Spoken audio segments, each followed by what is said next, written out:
If you have been paying attention to women's soccer in the United States over the last few years, you probably noticed something. The NWSL is growing. And not in the polite, incremental, nice little league you got there kind of way. I'm talking about serious growth. New teams, new owners, new money, new fans, and frankly, a new level of ambition. Today, we're going to talk about the NWSL's expansion era, why cities like Boston and Denver are joining the league, what investors are seeing in women's soccer right now. And I'm joined by Walter Franco, sports business consultant with Victus Advisors. This is Asli, the Athletics women's soccer writer. Welcome to Finance of Football.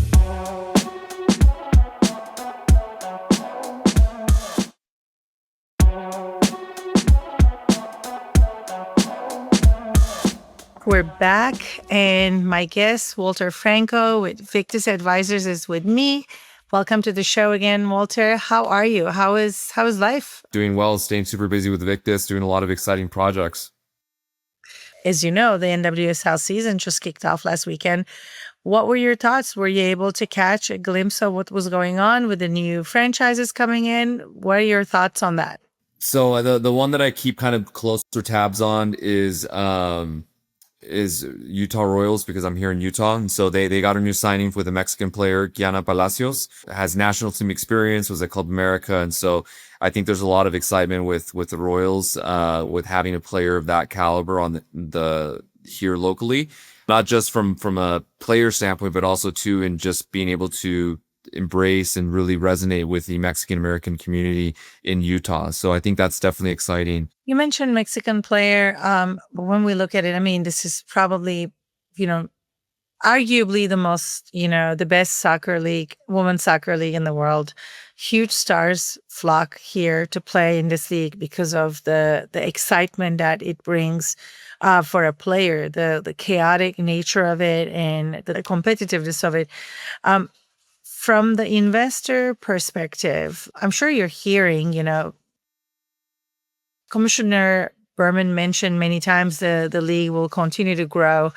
What are some of the most logical, do you think, new markets for this league? Sure. I think the best way to look at that is kind of seeing what are the markets that are growing. What are the existing markets that already have existing sports infrastructure? And the reason why that is you want to play in large markets that already have an established sports culture, have an established sports presence, because that's what's going to be an appealing product for television networks. So the name of the game for revenues for any league, from the NFL, NBA down to MLS and NWSL, is being able to sell your TV rights in a way that you're going to reach a lot of people. And so, looking at the most recent expansions over the last few years. So thinking of San Diego, large market, Angel City in LA, Bay FC in the Bay Area, Boston, Denver recently, and then Atlanta, supposedly, coming soon. And so thinking about, what are the other markets? Say in Florida, you have Orlando that has a club right now. What about in Texas? You have the Houston Dash, right? Thinking about those missing markets there is kind of what you're looking at as probably who you're going to see.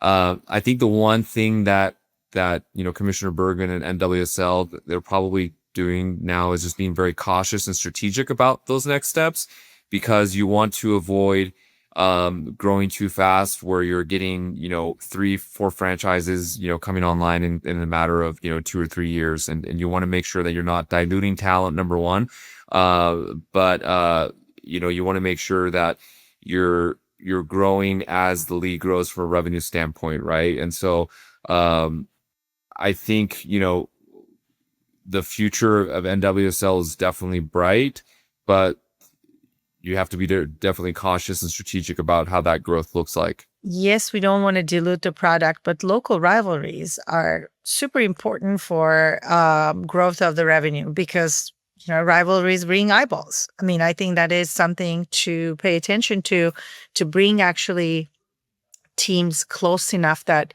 creating a rivalry, knowing that will stick, and then it will bring those sponsorship dollars. And we saw the example of that last weekend. I don't think Boston's Legacy's first game was casually against Gotham FC. Yeah, yeah. I mean, rivalries is what, in this case, this draws on both MLS and NWSL. Um, the MLS and NWSL heavily rely on game day tickets, game day activation, game day sponsorships, and that's not going to happen through people watching on TV. That's going to happen from people going to the games. And so you need to have compelling matches, and that's, soccer. It's all about those, the derbies or region or clásicos that are typically involving regional draws, right? And so, as the league grows, you need to first build that culture at the grassroots level. And so you're right. With Houston Dash being the only club in Texas, are there opportunities, or is an ownership group ready to launch a club in say Dallas, right? Or maybe even San Antonio. And San Antonio and Houston would be an instant rivalry just from their distances, and looking at the NBA side, how that rivalry looks like between the Rockets and the Spurs. So there's definitely some opportunities there. So again, I think ultimately, in how this looks is what makes strategic sense and from a growth pattern, right? So right now, if you were to look at a map of NWSL teams, the majority, with I think the exception of two, which I think would be Louisville, Racing, Louisville, and also and North Carolina Courage. I think all the other clubs, if I'm not mistaken, also have an MLS club in the same market, right? And so I think they're really trying to mimic markets that make sense, that already have, like I mentioned, existing sports infrastructure, specifically soccer, by having another professional team like MLS, where you already know you have a built-in fan base. But also, in the case of Louisville or other markets like Carolina Courage, North Carolina Courage, excuse me, are there other markets that maybe don't have a strong inventory of professional sports teams, but that they have high participation rates for girls soccer, girls and women's soccer, or that there's already a built-in culture, a soccer culture that would really readily embrace that, right? But so there are opportunities for those, but I think, again, going back to kind of the original point that I was discussing is, emphasis on larger markets that, you can sell from a TV rights standpoint, and you can say we have, 20 of the 24, largest TV markets in the U.S. have a NWSL franchise, which will then help with selling those TV rights and national sponsorships as well. I think the other important question is, from a revenue perspective, a lot of teams are looking into building their stadiums. Like let's look at Denver and Boston, and I think Kansas City, current example. And how it reflects on your revenue is probably going to prompt a lot more ownership groups into perhaps trying to find a way to build a stadium, a purposeful stadium for their team.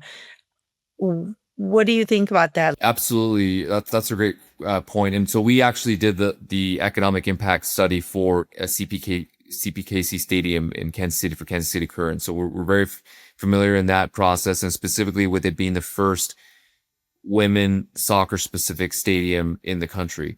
And so the idea is, and this isn't just NWSL specific, but also MLS and also NBA, NFL. If you need to have access and control of these stadiums where you can control the revenue. From a financial standpoint, it financially does not make as much sense, or it's not as profitable for teams that are renting out a stadium. By controlling your own stadium, by having your own stadium, you're able to control ticket revenues, premium seat revenues, sponsorship in stadium revenues, also other event revenues, right? Because you're able to host concerts and other events and really activate that, beyond in this case with NWSL, however many, home games you have per year, right? And so, I think, again, it's how do you control that? And then also too, in many cases, in the case of CPKC Stadium, it's not just the stadium itself, but also the surrounding ancillary development. And so part of our process was also analyzing the economic impacts of ancillary development that would be built around the stadium. And so whether that's office space, retail,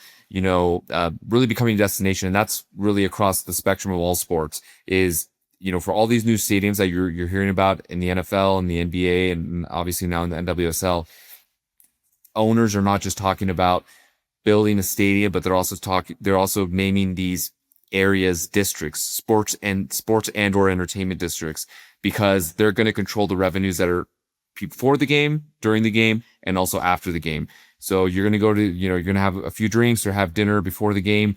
You might spend some money on concessions or whatever during the game. And then after, maybe you want to go to the bar or, go to a concert or whatever. So activating those zones, and if they're owned by the owners of those franchises, then you're really maximizing your revenue sources, right? And in many cases too, because of revenue share agreements in various leagues, you have to share a lot of that in-stadium revenues, but the exterior revenues that are happening in the districts, in the restaurants, and if you own all that, you don't have to share that with with the league or with any of the owners, right? So that's really where you're creating a lot of value from an ownership standpoint. So I think in a perfect world scenario, every club wants to have their own stadium.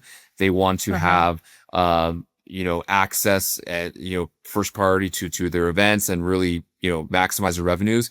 Is it practical in every situation? That's the bigger question, right? Because unless you're planning on funding those stadiums by yourself and not getting really any public participation or public funding support, then it's going to be a very costly enterprise. But then there's also situations where there are communities where they are willing to publicly invest in these infrastructures, whether it's, through a public-private partnership, or whether the city or the communities is willing to at least provide tax incentives for the development. So every community is a little bit different. And we work in a lot of those situations where there are communities where they'll do whatever it takes to have that marquee team or club in their community as a form of pride, and others where they're not willing to, and they want to divert or allocate whatever resources or funds they have towards other projects that they deem that are more of a priority for their community. And so that means the owner, if they want to stay in that community, they need to do it themselves, and sometimes they won't, and they'll look somewhere else where they'll get that funding either wholly taken care of or partially. And so I like I said, in an ideal scenario, it makes the most sense to have your own specific stadium, but practically it may not make sense. And also too, something that maybe doesn't get often viewed at is depending on the market size as well. You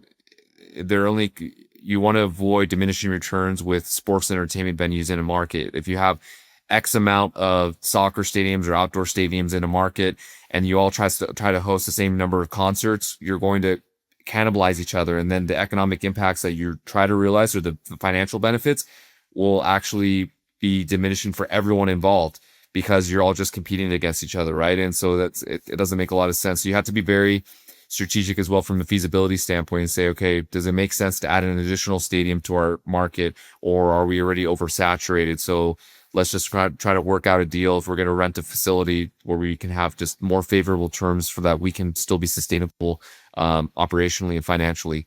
Totally. From a perspective of sponsorship dollars, there are so many data that came out last season, at the end of last season, showing advertisers are more interested in investing their advertising dollars in women's sports, especially soccer and basketball. But, I think I remember, and maybe we talked about it, women's soccer fans are more likely to spend money on their team or merchandise or something to do, like support their team, than other fan groups.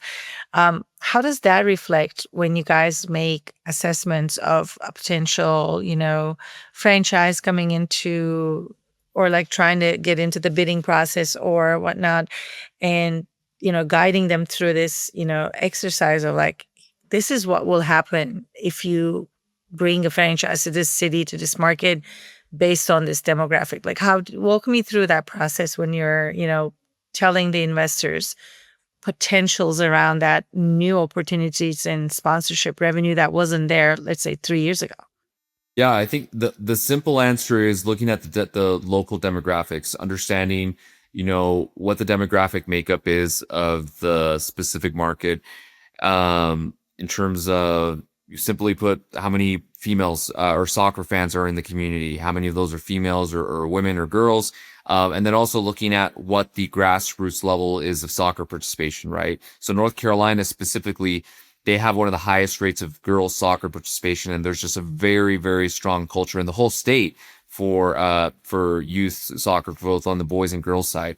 And so that usually can give you an indication of, okay, if we're really able to tap into that soccer group, and not just recreational soccer, but also the competitive side, which again goes back to North Carolina as a state. They have very strong competitive soccer at all levels, both at the youth level, at the collegiate level with the University of North Carolina, with Duke, and also at the professional level with North Carolina Courage. And so again, I think understanding all those demographics and the grassroots local participation rates gives you a sense of, okay, if we were to invest here, if we were to play here, we already have a built-in fan base that we can really activate and really leverage for a growth standpoint, right? And I think looking just at trends in the marketplace as well is, you always have to worry from an economic impact standpoint is there enough money to go around from a sponsorship, from a corporate standpoint as well, right? If the market is already oversaturated with other professional sports teams, is it possible to have, okay, if we were to have, and not just NWSL, any other, league that wants to attract or go to a market, are there enough corporate dollars? Is there enough discretionary income where you're not taking money away from another situation? You're realizing displacement, but you're actually getting new dollars injected into this team through sponsorships, through other things like that, through merchandise, etc. And so that's kind of a situation that you're starting to see now too, with other sports as well, with Major League Baseball expansion, as the league kind of understands and looks at potential markets. With the NBA as well, they're exploring. It just announced, I think today, that there's more emphasis now in exploring Seattle and Las Vegas as a potential franchise expansions, right? And so all those kind of equations are taken into account. It's not an exact science, and it's obviously hard to predict, but you have to, with that data, you're able to at least make a few assumptions and make reasonable projections and guesses or estimates on what the revenues could be based on whatever percentage of the fan base would purchase, et cetera.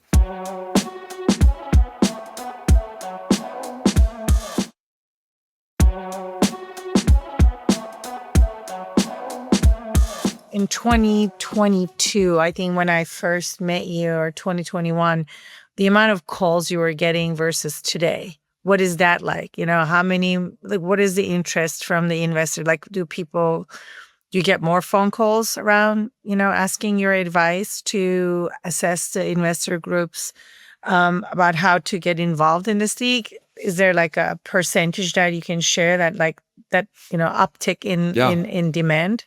It's definitely accelerated over the last 4 years. But the one thing to notice and kind of to call out with those conversations now too is that it's really about developing a stadium, number one, and also ancillary development. So creating a stadium district. So it's not just a stadium, but also we need to know the feasibility about building the stadium, but also in order for this to work, we know that it's going to have to require building a lot more things around the stadium to make it financially feasible for us. So in most cases, and this also extends to MLS, for the most part, most professional soccer clubs are still either breaking even or generating a modest profit.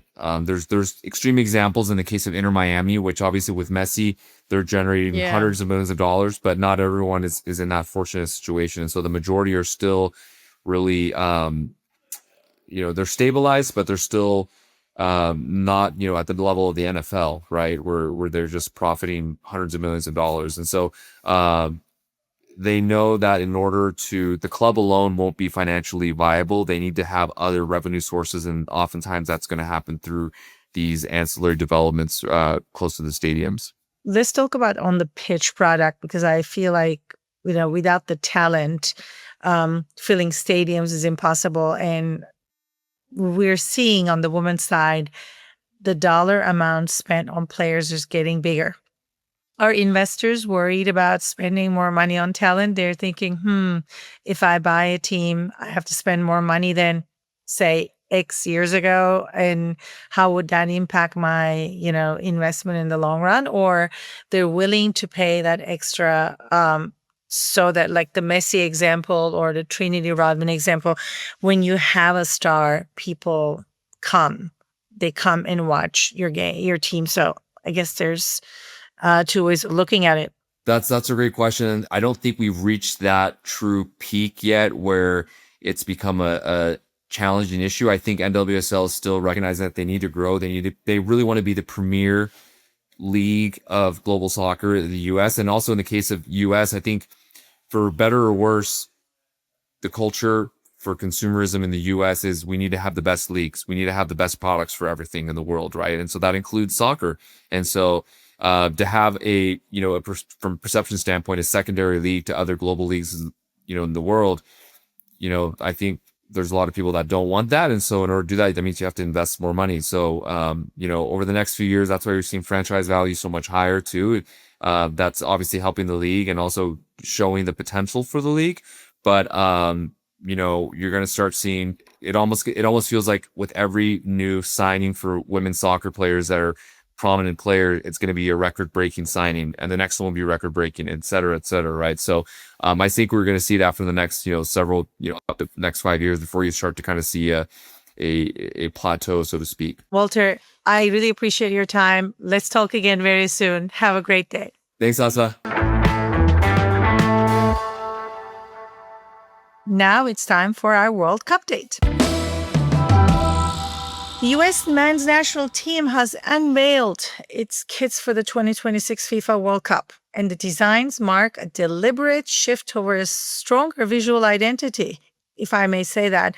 The jerseys created by Nike in collaboration with U.S. Soccer and input from players include two main looks: a bold stripes kit and a more understated stars kit that emphasize patriotic themes tied to the American flag. The contrast between the two kits was intentional.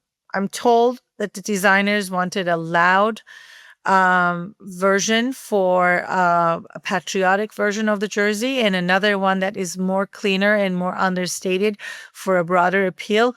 We shall see. Please send us what you think about them through our social media and let us know what you think. Which jersey do you like better? Finance of Football comes to you from the Frequency Machine Podcast Network. Hit us up on Instagram and YouTube at Finance of Football Pod for more football business and our enlightened opinions. Or search Finance of Football on LinkedIn and Facebook. This episode was produced by co-hosts Michael Array and Asa Pellet. It was edited by Ryan Hammond. Mixing and mastering by Julian Kwasniewski. Our theme music is by Hatamitsunami. Our show is executive produced by Ryan, alongside Stacy Book and Avi Glajansky for Frequency Machine. Find more about Finance of Football at frequencymachine.com. Follow us on YouTube at Finance of Football and listen anywhere you get podcasts. Please like and subscribe. Help us reach more people. We love you for it.